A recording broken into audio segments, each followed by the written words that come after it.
Icon টিভির পক্ষ থেকে আপনাদের সকলকে স্বাগতম। Historical overview. The origins of rifling are as difficult to trace, but some of the earliest European experiments seem to have been carried out during the 15th century. Archers had long realized that a twist added to the tail feathers of their arrows gave them greater accuracy.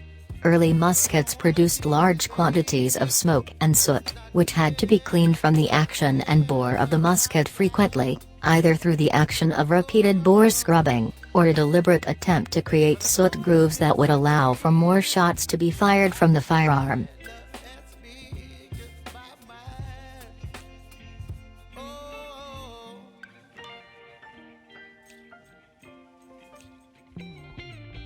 Some of the earliest examples of European grooved gun barrels were reportedly manufactured as early as 1440 and further developed by Gaspard Kallner of Vienna circa 1498, although other scholars allege they were a joint effort between Kallner and Augustus Cotter of Nuremberg circa 1520.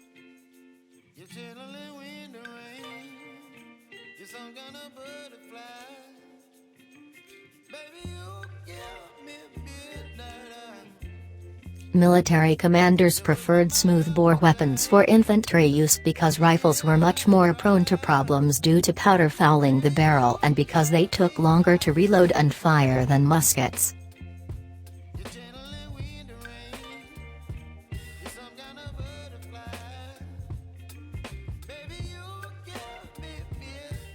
Rifles were created as an improvement in the accuracy of smoothbore muskets.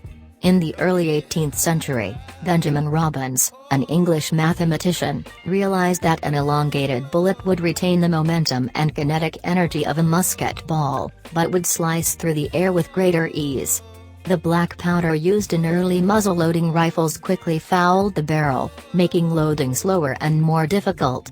The greater range of the rifle was considered to be of little practical use since the smoke from black powder quickly obscured the battlefield and made it almost impossible to aim the weapon from a distance.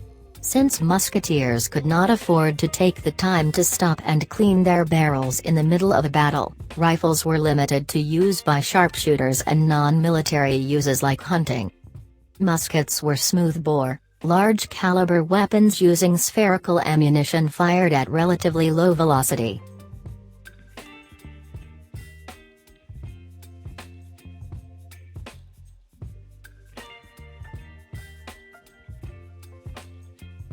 Due to the high cost and great difficulty of precision manufacturing, and the need to load readily from the muzzle, the musket ball was a loose fit in the barrel.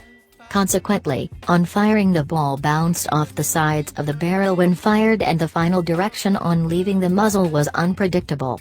The performance of early muskets defined the style of warfare at the time.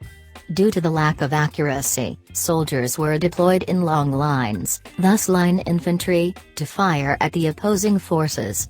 Precise aim was thus not necessary to hit an opponent. Muskets were used for comparatively rapid, imprecisely aimed volley fire, and the average soldier could be easily trained to use them. In the territory of Kentucky, one of the most successful early rifles, the long rifle, was developed over the course of the 18th century.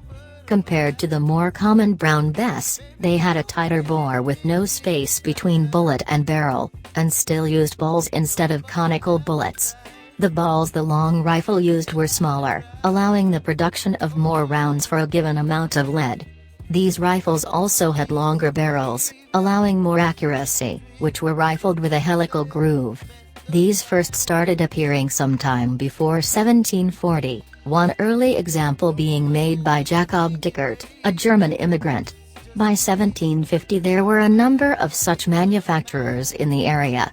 The longer barrel was a departure by local gunsmiths from their German roots, allowing bullets to achieve a higher speed, as the burning gunpowder was contained longer, before emerging from the barrel.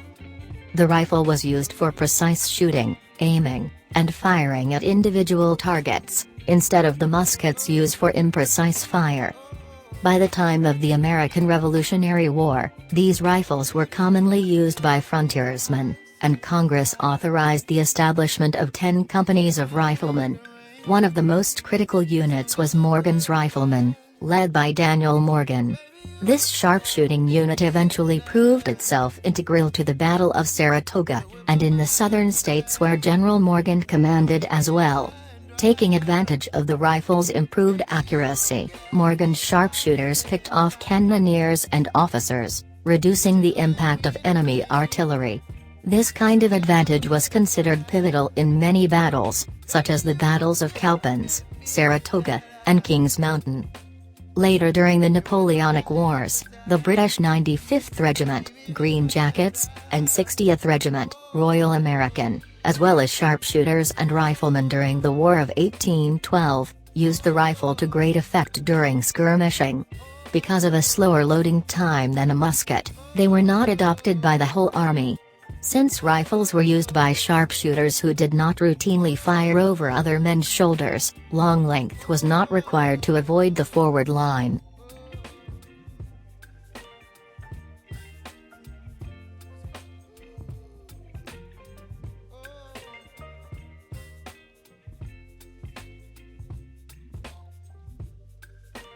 A shorter length made a handier weapon in which tight-fitting balls did not have to be rammed so far down the barrel.